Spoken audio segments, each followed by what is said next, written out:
I had 24 hours to make an impossible choice.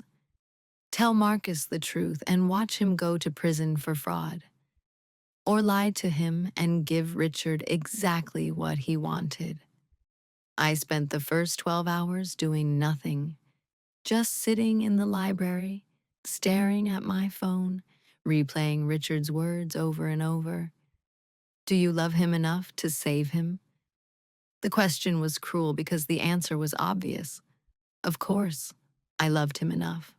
The real question was, did I love him enough to betray him? Marcus found me there at midnight. He'd been working late, dealing with some crisis at the company. He looked exhausted, beautiful, and exhausted. Hey, he said softly, sitting beside me. You've been in here for hours. Clara's worried. I'm fine. You're not fine. You haven't moved since this afternoon. He touched my face, that gentle gesture I loved. Talk to me. What's wrong? Everything. Nothing. How could I explain? Just thinking about the procedure, I said. It wasn't entirely a lie. Wondering if it worked, if we actually pulled it off. We won't know for a couple of weeks. The doctor said to be patient. He pulled me close. But whatever happens, we'll deal with it together, right? Together. The word felt like a knife. Because what I was about to do would destroy any chance of us being together. Marcus, I said quietly, do you ever wish things were different? That we'd met some other way? Under normal circumstances? Every day. He kissed my forehead. But then, I remember that normal circumstances wouldn't have given me you. I'd still be the cold, closed-off man my father created. You wouldn't have looked at me twice. I would have. No. You would have seen through me immediately, seen that I was empty inside, hollowed out. He tilted my chin up to look at him. You only stayed because the contract trapped you long enough to realize I was worth saving. In a normal world, you'd have run the first time I was cruel. And I was cruel, Ava, those first few months. You were protecting yourself. I was being my father. His eyes were sad. But you stayed anyway. You saw something in me worth fighting for. I don't know what you saw, but I'm grateful for it every single day. I was crying now, silent tears I couldn't stop. Hey, hey. Marcus wiped them away. What's this about? Did something happen? No, I looked at him, memorizing his face. The gray eyes, the sharp jawline, the way he looked at me like I was precious. I just love you. So much it scares me sometimes. I love you too. He said it like a promise, like a vow. Nothing's going to change that, Ava. Whatever comes next, we face it together. I wanted to believe him, but I knew what was coming, and together wasn't going to survive it. The next morning, I called Richard. I need more time, I said. No, please, I need to figure out how to do this without. Without what? Without him knowing you're lying? Without destroying the trust you've built? Richard laughed. Ava, darling, that's the whole point. I don't just want a Harrington heir. I want to break Marcus. Completely. Watching him learn that you've been lying to him, that you chose to deceive him after everything you've been through together. That will destroy him more thoroughly than any business deal or contract ever could. My hands were shaking. You're a monster. I'm a businessman, and Marcus's father made me this way. His voice turned cold. You have until 6 p.m. tonight. Tell him the procedure failed. Convince him to try naturally. Or I release everything and he goes to prison. Your choice. He hung up. I sat there for a long time, staring at nothing. Then I made a different choice, the one Richard didn't expect. I called a lawyer. Her name was Diana Torres, one of the best criminal defense attorneys in the country. Expensive, ruthless, exactly what we needed. Tell me everything, she said, when we met at her office an hour later. So I did. The original contract, the blackmail, the clinic, Richard's surveillance, all of it. She listened without interrupting, taking notes on a legal pad. When I finished, she sat back. This is complicated. Can you help us? Maybe the fraud charges Richard's threatening. They're real. If he can prove Marcus knowingly attempted to fulfill a contract using fraudulent means, that's actionable. But she tapped her pen against her pad.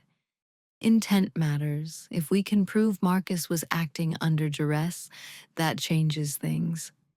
The contract itself was signed under duress.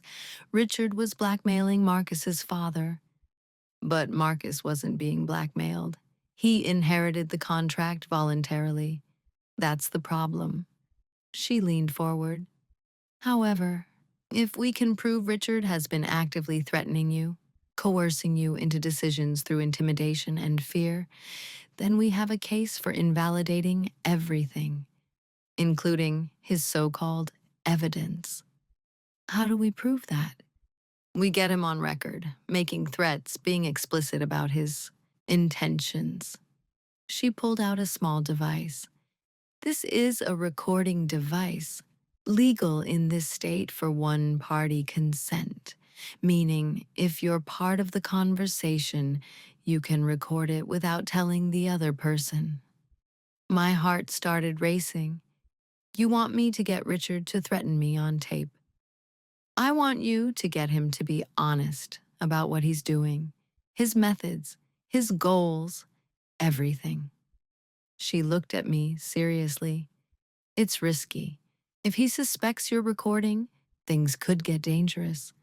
But if you can get a clear recording of him admitting to extortion, blackmail, and coercion, we can destroy him legally.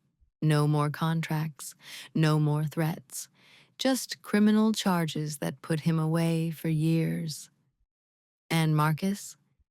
If we move fast enough, the fraud charges never get filed.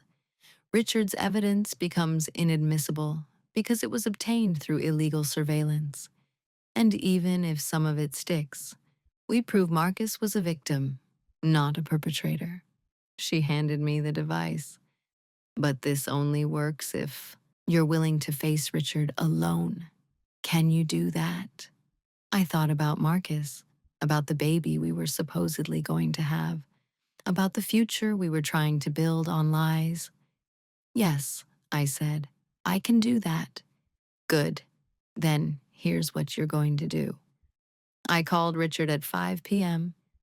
I've made my decision, I said. Excellent. And I need to meet with you, in person, to discuss the terms. There was a pause. Why in person? Because I want to make sure we understand each other. I want to look you in the eye when I agree to this. I kept my voice steady. You're asking me to lie to my husband, to betray him. That's not something I'm going to agree to over the phone. Another pause, longer this time. Fine, there's a restaurant downtown, Marcello's. I'll have a private room reserved. 7 p.m., come alone. I will. And Ava, if you're planning something clever, don't. I have people watching. I'll know if you bring anyone with you. I'll know if you're trying to record me. And if you are, his voice turned deadly. The deal is off, and Marcus goes to prison tonight. I understand. I hung up and looked at Diana, who'd been listening on speaker. He suspects something, she said. I know. He'll probably sweep the room for devices, check you for wires. He's too smart to fall for a simple recording. So, what do I do? Diana smiled. You use something he won't think to check for. She handed me a pen. Expensive. The kind business people carry. Recording device built into the clip. Activated by clicking it twice. High quality audio. Undetectable unless he literally takes it apart. She showed me how it worked. Keep it in your jacket pocket. Click it when you sit down. Let him talk. Get him to explain exactly what he wants and why. The more detail, the better. What if he finds it? Then you run, fast, and you call the police. But if this works, she met my eyes. You'll have enough evidence to bury Richard Castellano forever. Marcello's was the kind of restaurant where politicians made deals and criminals pretended to be legitimate. Perfect for Richard. I arrived at 6:55. The pen was in my jacket pocket. My hands were sweating, but steady. Mrs. Harrington, the host said, Mr. Castellano is expecting you. Follow me. The private room was in the back, soundproof, windowless, just a table, 2 chairs, and Richard waiting with that terrible smile. Ava, so glad you could make it. He gestured to the chair across from him. Please, sit. I sat, clicked the pen twice as I pulled it out to set it on the table, like I was getting ready to take notes. Richard noticed. A pen? Are we signing something tonight? I like to be prepared. He laughed. Cautious. I appreciate that. He poured 2 glasses of wine. Now, you said you wanted to discuss terms. I thought the terms were clear. You lie to Marcus, you conceive naturally. You give me the air I'm owed. I want to understand why. Why what? Why are you doing this? Why do you hate Marcus so much? Why are you willing to destroy 2 people's lives just to get an heir you could acquire a dozen other ways? I leaned forward. Help me understand, Richard, because I need to know what I'm agreeing to. He studied me for a long moment. Then he sat back, swirling his wine. You want the truth? Fine, I'll give you the truth. His voice turned bitter. Marcus's father destroyed my life. 20 years ago, we were partners, equal partners, building an empire together. And then he decided he didn't need me anymore. He stole clients, sabotaged deals, spread lies about my business practices. By the time I realized what was happening, I'd lost everything. So, you blackmailed him. I leveraged what I had to survive. The evidence of his crimes, that was insurance. The contract for an heir, that was revenge. He leaned forward. I want a piece of the Harrington Empire because it should have been mine all along. I want Marcus to suffer because his father made me suffer. And I want that child because it's the only way to guarantee that even after I'm gone, the Harringtons will never be free of me. That's insane. That's justice. His eyes glittered. Marcus's father took everything from me. My business, my reputation. My wife, Rebecca, left me because of the stress, the shame, the person I had to become to survive. So yes, Ava, I'm going to take everything from Marcus. His company, his peace, his wife's loyalty, and eventually his child. You're using an innocent child as a weapon. I'm using the same weapons the Harringtons always have. The only difference is I'm honest about it. He finished his wine. Now, do we have an agreement? You go home tonight. You tell Marcus the procedure failed. You seduce your husband into giving you a real Harrington baby. And in 9 months, I get what I'm owed. This was it. The confession. Everything Diana needed. And if I do this, I said slowly, you'll leave Marcus alone. Won't you file fraud charges? You won't. Destroy his company? I'll own part of his company through the child, but I won't destroy him. Not if you cooperate. He smiled, though I must say, watching him discover that you've been lying to him will be its own reward. The betrayal, the broken trust. That might hurt him more than any business loss. You want him to suffer. I want him to feel what I felt: powerless, betrayed, destroyed by someone he loved. Richard stood. So yes, Ava, I want him to suffer. And you're going to help me make that happen. Because the alternative is prison. And you love him too much to let that happen. I stood too. The pen was still on the table, recording everything. You're right about one thing, I said, quietly.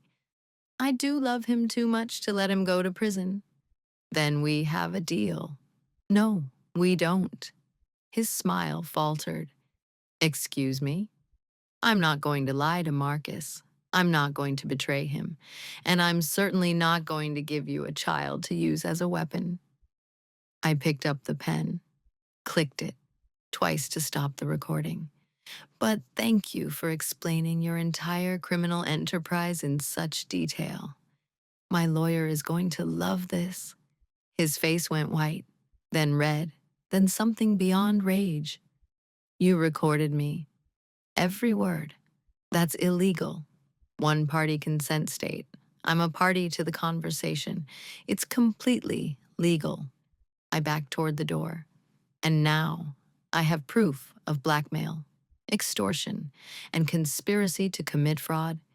Everything you've done to the Harrington family for 20 years, all of it on tape. Richard moved fast, faster than I expected. He grabbed my wrist, crushing the pen in my hand. You think you're clever? You think this changes anything? His grip was painful, bruising. I have evidence too. I have surveillance. I have illegally obtained surveillance, which is inadmissible, unlike my recording, which was done with full legal authority. I jerked my wrist free. You lose, Richard, finally. After 20 years of destroying people, you lose. He lunged for me. I ran out of the private room, through the restaurant, people staring, someone shouting. But I didn't stop. I burst onto the street and nearly collided with someone. Marcus. He grabbed me, steadied me, his eyes wild with fear and confusion. Ava, what? I got a call from Diana Torres. She said you were here. She said. He saw Richard coming out of the restaurant behind me. Understanding crashed across his face. What's going on? I'll explain everything, but right now we need to go. Please, Marcus, trust me. He looked at Richard, at me, at the terror in my eyes. Then he made his choice. Come on. We ran together. We didn't go home. Marcus drove us to Diana's office while I explained everything in gasps and tears. The phone call from Richard, the impossible choice, the recording device, the confession. You did what? Marcus pulled the car over abruptly. You met with Richard alone?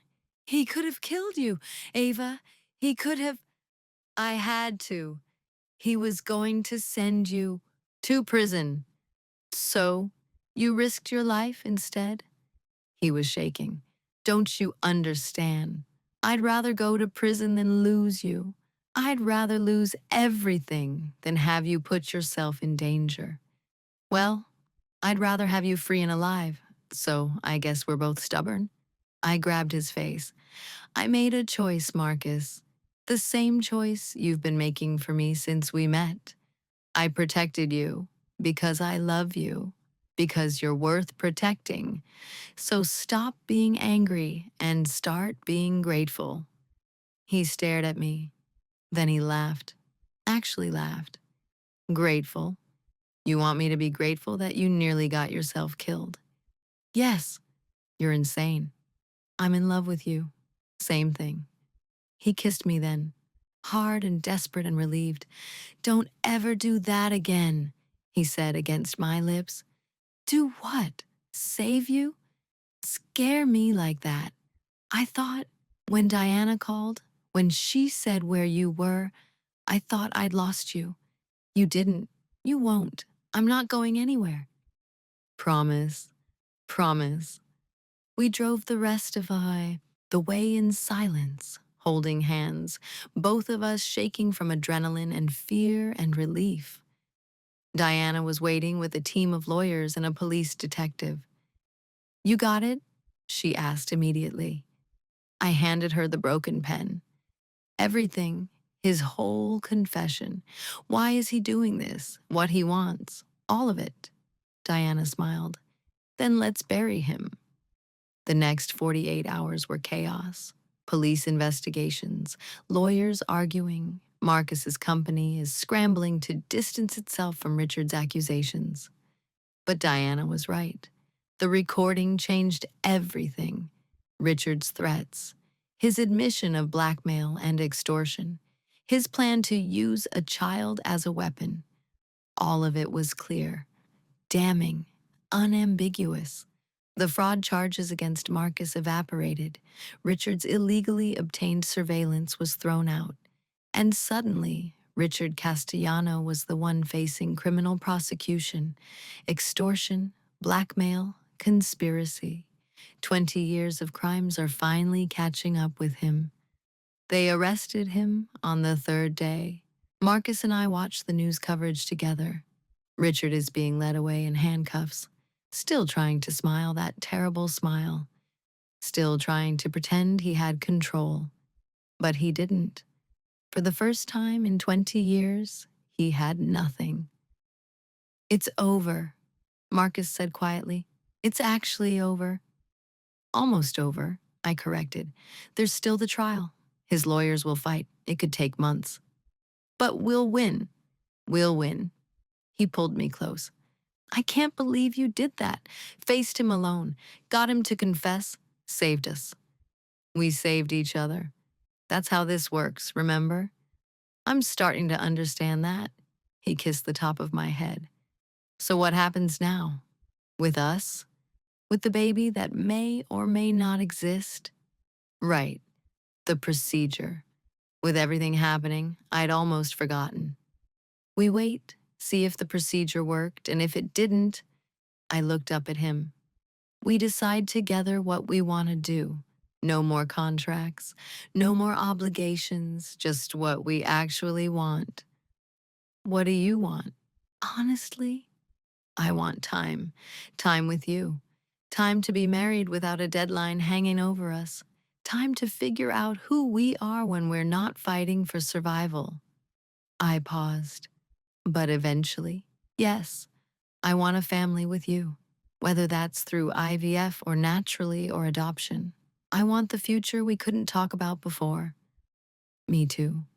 His voice was soft, wondering. "A family, with you, by choice, not because someone forced us, not because of a contract, just because we want it." Exactly. We sat there, imagining a future that was finally ours to choose. It felt like breathing for the first time in months. The pregnancy test came back negative 2 weeks later. The procedure hadn't worked. I should have been devastated, but instead, I felt relieved. "Is that wrong?" I asked Marcus that night. "To be relieved?" "No, it makes sense. That baby would have been created out of fear and desperation. This way, when we're ready, when we choose it, it'll be different." He touched my face. "Better." So we wait. We wait. We heal. We figure out how to be married without a war hanging over us. He smiled. And then, when we're ready, we start our family. The right way. It sounded perfect. It sounded like a happy ending. But there was one problem, one thing neither of us knew yet. Sophia came to see me a week after Richard's arrest. She looked better, healthier, like a weight had been lifted. "Thank you," she said, "for stopping him, for making sure he couldn't hurt anyone else. You helped. Your plan, your information. My plan almost got you killed." She shook her head. "I should have been braver, should have done what you did years ago. But I was too scared. You survived. That took its own kind of bravery."